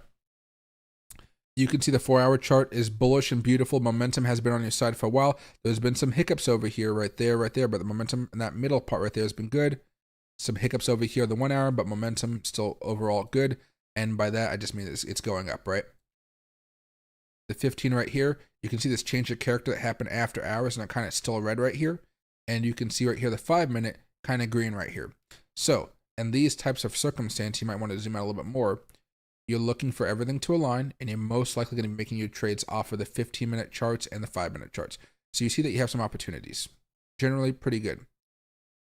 So in the 5 minute, if you took that trade right there, you're looking okay. But it's a day trade, of course. It's a scalp. This one, though, it kind of confuses you a little bit, so maybe you don't make that trade. Now, of course, you end up making money off of the signal, but again, sometimes it just doesn't work out. So I like to show those ones where it doesn't work out perfectly. You can see the change of character right here back on 12:45 on what? Thursday the 22nd. Which one is that? 12:45, Thursday 22nd. Is it really that close to the end of the day? I guess it is, yeah. You can see that signal right there.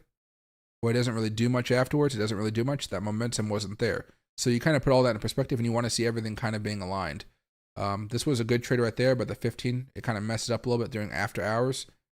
You could always take out the after hours if you want to. Let me see if I can do that for this one. I haven't had to do it in a minute. Let me go to, there you go. You can kind of see how it adjusts. You can see how that beautiful pattern kind of opens up, and you can do it that way. It's really a preference thing when I see stuff like this being worked on. It's really preference because you are missing some of those data points, but the algorithms seem to favor these things just a tad bit more because they don't have the extra volatility or gaps that happen during maybe some low liquidity after hours trading, right? We're having order blocks going by. Some people just want to say, hey, I want to sell, I want to buy at a very undervalued price, and some guy sells it, right? Well, you know, I think both are fine. I prefer just not taking the trade sometimes, but there are times you can kind of see the momentum is just taking it up. So you're kind of like, damn, let's just, why not? It's doing a nice clean breakout. Look at that beautiful move. There are tons of ways to do this. But I think stocks are just a little bit more difficult right now without using this way. I think if you wanted to have like the beginner's method, yeah, take out the after hours, just take it out. But you know, the moment you do, you know, you get some more data, but it's also just a little more cluttered. But you can kind of technically see there's a breakout happening right here. You can see this happening, and you're seeing the momentum pushing it up. You can make a trade off of that, but you might not be looking at the change of character settings on the tool. Sometimes I don't even look at the settings on the tool. Excuse me. So, yeah, but it is what it is. Hopefully you learned something from that. There's a lot of stuff you can do when you start looking at momentum, which I typically prefer. But again, you're not really looking too much at these. It's just kind of like, is this allowing me to look at this? Like 1, 2, check mark, check mark. Okay, now we can really do some trading. If this is kind of wonky, you're like, move on to your next stock or asset on your watch list and just keep going down until the situation looks good. You know, I mean, why trade a bad position? I mean, why trade a bad chart? There's no reason to. I mean, you will make more money sitting and playing video games than you would trading a bad chart, because at least when you're playing video games, you're not going to be actively losing money. And that's the way I view it. And back over here, back to Bitcoin, back to the bitty bitty coin. There we go. All right, but yeah. Let's X out of there. Let's X out of there. And boom, there we go. But yeah, that's kind of my viewpoint on scalping for the most part. I think the second tutorial maybe gave you a little bit better idea what I was talking about. The first one kind of seemed kind of janky. Janky. Oh, I'm getting a little bit of a message here. Don't know what's going on, but I'll look at it in a little bit. The indicator is looking good. Less stress as it continues. All the momentum indicators are in line on the chart. Dude, that's great. What do you call it? True. Most power supplies are the same. That's because most graphics cards are the basic. Oh, okay. That makes sense right there. And no worries, AR. Happy to help you. Back, my man. If I was to have a 30K diversified between a few crypto, do I have a good chance of profiting a mil plus? I'm stoked but nervous. To me, it really depends on what type of cryptocurrencies. So when people are new to cryptocurrency and they're not really sure what they want to do with it, I typically would like ask them a few questions about how long they're okay with holding it, right? Like for me, if you want to buy Bitcoin, Ethereum, and Solana, you kind of just want to hold it for a while. That's kind of the best thing to do for most people. Like just buy and hold for the long term here.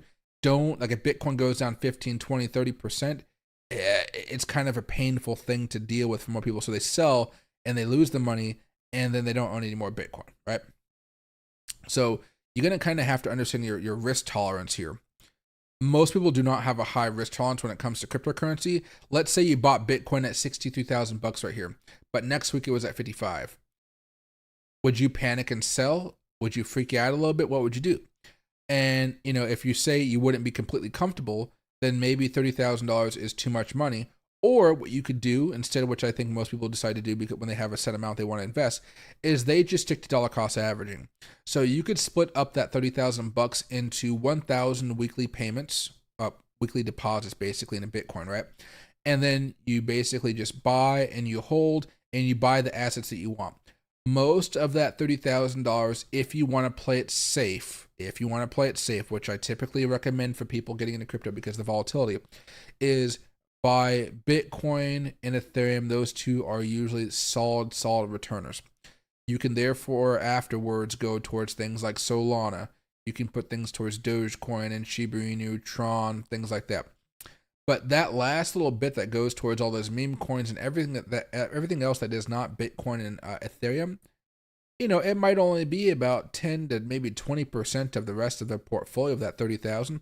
That's pretty much what you put into everything else. And for me, I'm much more of a shotgun guy, so I don't like to just dive into a few different tokens. I like to buy a ton of tokens. So what you may do is you may go over to Weeks or Bluff and use one of my links down below, and you kind of see all those tokens kind of working out, right? We went through all the tokens a few minutes ago. You could put 50 bucks into every token in there and be fine and happy. Or you can just look at any of the tokens and then you can be like, okay, what token do I want to buy? Do I want to buy more meme tokens? Do I want to buy more AI tokens? And you can kind of build your own portfolio about what you personally are liking or what you think may do well in the future. For me, this cycle, I would say the AI tokens have been very profitable for me so far. And the same with the meme tokens here. So if I had 30,000 bucks, like 70 to 80% would go into Bitcoin and Ethereum. You can kind of figure out how much you want to put in there each. And then afterwards, I'd really use that last 30 to 20%. And I would really start doing some research on what meme coins I want to buy and timing the market whenever. You don't have to buy the meme. Maybe you don't have to buy everything at once. You can just go like $1,000 a week here, $1,000 a week for Bitcoin, $1,000 a week. Like the first week it's $500 a week into Bitcoin and $500 a week into Ethereum. And then you could just kind of hold that in there and kind of just keep on adding into it. And then once you get the meme coins, you'll be like, hey, I like this meme coin right now. It's dropped like 20-30% since it kind of the highs. I'll toss in $100 in there. You find another one, another $100, and then don't be afraid just to have a nice little pile of cash right there. So if something happens, you want to reinvest, like put more money into the market, you have that ability to do so. But it's going to be volatile. You're going to be nervous, but don't be afraid to even subtract $10,000 or even $20,000 off that amount if you feel like you're going to be nervous. Again, like imagine you buy Bitcoin today at 63,000. Like the imagination is flowing. And then imagine all of a sudden Mt. Gox news comes back. All of a sudden America drops a couple $1 billion with Bitcoin. And oh my God, Bitcoin's like at $55,000. What goes through your mind during that? Are you running to your account to sell? Are you trying to go buy more? Are you like freaking out and coming over to watch me stream and say, Michael, oh my God, I just lost like $10,000. Please help. What's the mindset there? That's the thing. What's the mindset? It'll kind of help you guide you kind of what's going on. But if you wanted to trade Bitcoin and Ethereum, I'd use my JumpX link for that down below, so you can get the 10% rebate, which basically just means like all the fees, you get 10% back for yourself forever. And then I would say Weeks is probably the best fee if you want to go for all the tokens. Because there's so many options there. Same with Blofin if you want to use Blofin, but that portfolio is going to be all over the place with some tokens going up like thousands of percent and some tokens going down like 80%. Okay. While your Bitcoin and Ethereum portfolio, which is going to be side, is not going to be as freaky, but it still has the potential to get you a little bit more nervous because there's a larger quantity of cash in there, which means, again, even if that, $1 million losing 5% is still losing quite a bit of money, right? So just think about it in those terms there. I think it'd be fine in the long run, but just like have that plan, stick with it, and don't panic and sell. But again, if you're new to crypto and you're just now trying to get some money in there, I still say the safest way is to generally put more money into Bitcoin and Ethereum. And then as time goes on, if you want to grow that portfolio, you can literally just keep on adding more and growing that meme portfolio, or the AI portfolio, or that Matic portfolio, whatever you're looking for there, right? Decentralized, Solana portfolio, whatever. You build that portfolio, and then you feel more confident. But I typically don't feel too good about recommending people put a large part of the portfolio into memes or AI, because the volatility would just crush them sometimes, which can be very scary. I remember the first time I got into meme coins, and remember when I was holding Dogecoin with you guys back in like 2020, 2021, I was like, oh my God, like, oh, there's like $20,000 profit. Oh, now it's only $5,000 profit. Oh my God, we jumped up to like $50,000 profit. Oh my God, now we're back down to like 30,000. It was absolutely insane. And it's a good problem to have, don't get me wrong, but like, Dogecoin could have easily crashed at any point. I got very lucky with the exit point I had on Dogecoin. Very, very lucky with that one. Wine and cigars sound great. Oh yeah, oh yeah. And hey, John Wick, the easiest. Well, I'm not going out to many more things this year, but I know the event I'm going to next year for sure is going to be Bitcoin Las Vegas. So if you guys are gonna go to that event, I think the tickets are usually pretty cheap. I'm gonna start promoting it very soon, so don't buy the tickets without me yet, because I think I can get you guys a good deal on them. I'm pretty sure. So here's Bitcoin 2024. Yeah, 2025 early bird tickets. The Venetian.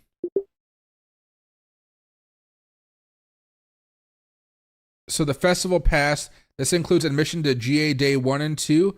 It's only $269, but you guys know how crazy it gets when it gets closer to the events.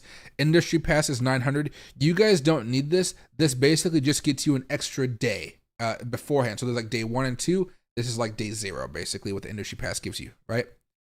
Admission to all 3 days. You see how this is only day 1 and day 2, day 3. Or you can just go to Vegas and basically just meet me. You guys don't even you can go for your own fun stuff and skip the Bitcoin conference, and then just meet me about. I'll be like, hey man, I'm gonna go have cigars at 8 Cigar Lounge. I'll be outside. Come say hello. I'll be smoking a couple cigars and drinking some mojitos. I mean, that's pretty much what I plan on doing, to be honest. I don't think you guys should have to pay for a pass to come visit me. Now, during the day, I will be like at this type of stuff. At night, I may have parties, but I can skip a day of parties, or I might, what I'm going to do? I'm going to stay an extra couple nights, and I think during those extra nights is probably when I'm going to be able to see you guys, because this is 5/27 of next year. That's April, May. 5/27. Yeah, that's a Tuesday through a Thursday. What an odd day. And so that means I'll probably stay for a Friday or a Saturday. So if you guys want to meet me on a Friday or a Saturday, I'd be there to kind of chill out with you guys. If you guys want a whale pass, that's $4,000. I heard it was very much worth it, but again, that's if you guys really want to pay the $4,000 for it. This will go up towards like $10,000-15,000 next year though. So if you guys have the money, go for it. But yeah, it's definitely gonna cost you a little bit there. It looks like they have bundles though too now. Or how do I get back? Didn't they have a bundle thing? Oh yeah. Oh, so it's like tickets plus the hotel, full access package, ticket and hotel. Oh, so your choice of festival pass, industry pass, or whale pass. Hotel stay at Venetian. Oh, so it gets you the hotel stay. Monday welcome party with premium open bar. Wednesday after party with premium open bar. Thursday after party with premium open bar. Open bars are just great. That's kind of cool. So if I clicked on this, one guest, book now. Oh, but the whale pass, so it still costs a shit ton. From 6,000 per person. Okay, so let me see how this will work out. Continue. So with everything, how do I get out of this little box right here? Oh, there it is. So with everything, it's going to cost me $6,061 plus an extra $51 a night with resort fees. So probably not staying at the Venetian, probably not getting a bundle, especially when it's this far ahead of time. I'm probably going to stay... Maybe Resorts World is pretty close. Maybe Mandalay Bay, I like their spa a lot. Maybe the Aria. The Aria is not too far away from the Venetian either. Maybe the Aria would be a good choice. I better book those tickets fast. But yeah, that's some of the stuff. Yeah. But yeah, I'll see you guys eventually. I'd come screaming, "Oh my God, Michael! I just lost $3 leverage." There you go.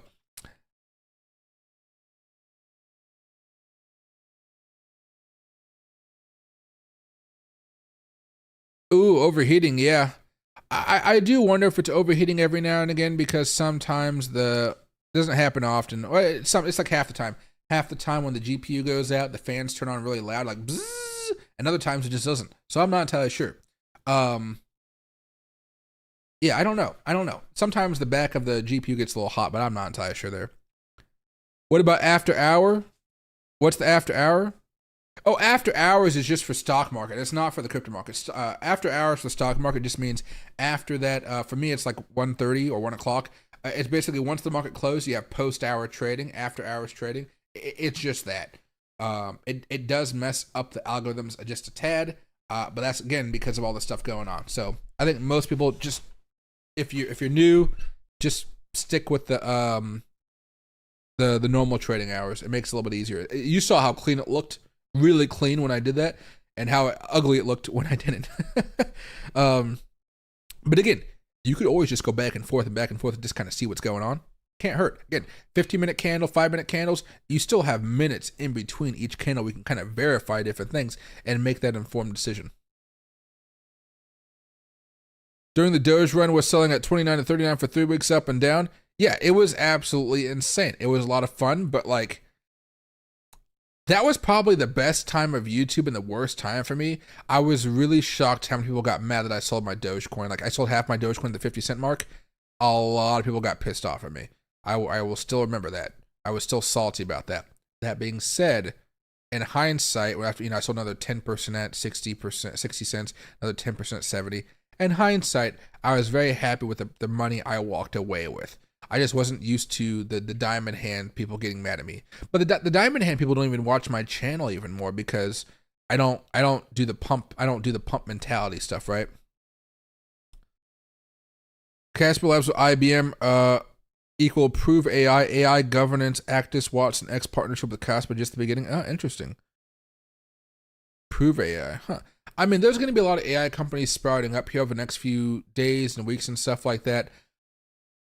I'm generally looking to buy a lot of AI companies during this next altcoin season run, but I think right now I'm approaching more of a heavily meme portfolio right now, and the memes this cycle have been very good to us so far, right? I mean, I still remember my 1400% return off of Turbo, and that was only after like a week or two, and that was a couple weeks with a 3x leverage.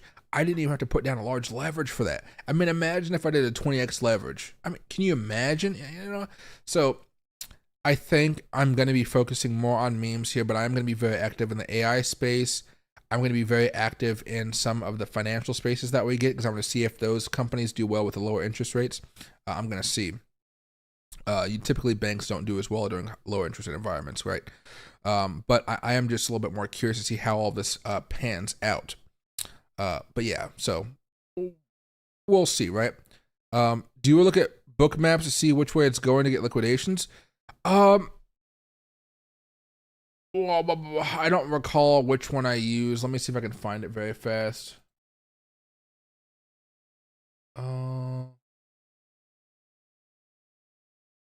Okay, Google froze on me. Hold on. There we go.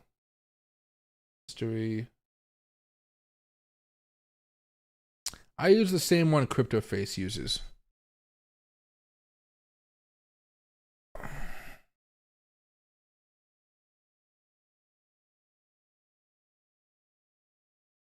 There we go. There you go. You can see right here, this is just a 24-hour chart. We can go to maybe a 1-week chart. Oh, wait, you guys can't see this. Hold on. There we go. There we go. Right. Kind of zoom in here a little bit. Now, this is not the weekly chart, though. Oh, it just wants to give me the week of data. Okay, that's fine. Let's go with 1 month then. Is that just give me? Yeah, it's just give me the 1 month of data. Okay. You can see right here, there's not too much as far as we're concerned as far as liquidations. You can see that level right there around 65,000 bucks. It really gets interesting. It looks like way back up here towards 67, 70,000. Yeah, that's not happening anytime soon here. But typically we generally will head towards those order blocks. Like if we see like a heavy yellow zone, we're typically heading back for those zones. We're not typically heading away from those. So maybe if I go over here to the 12, model 2 here. No, it's still not. Okay, this is fine. This one looks a little bit different than what I'm used to, but I'll live with it. Yeah, because the one I used to, you can stretch this out. You can do a bunch of cool stuff with it. But you can see right now, there's levels of resistance up here towards 64,000. Looks like 64,200. Right above that, around 64,005. But where we headed to right now, it looks like around 62,004 is that closest level. Right there. I don't think it's too much of a concern for me right now. That's why I try to look at this 1 month one and kind of give you a little bit better estimation of where those larger blocks are at. Yeah, but right now, you can see there's really not too much going on right here as far as massive liquidations. We got some around 62,000, looks like, but after that, I mean, we'd go all the way back down to 60, which kind of makes sense here. That's the level of support right there. All that resistance is really around 65,000 bucks right there. I wish it was a little bit better than that, but I mean, there we go.